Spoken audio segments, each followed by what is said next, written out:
To receive the blessing, you have to get rid of the negative things people have spoken over you.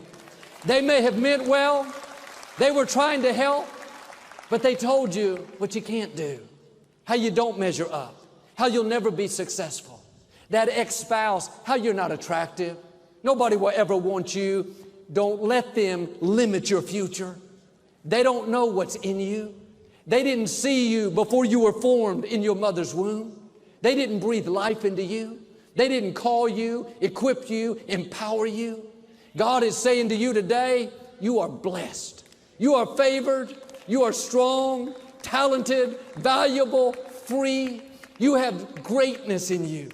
You are destined to leave your mark, to make the world a better place. You're about to shine.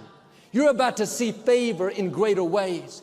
You've celebrated others. You're about to be celebrated.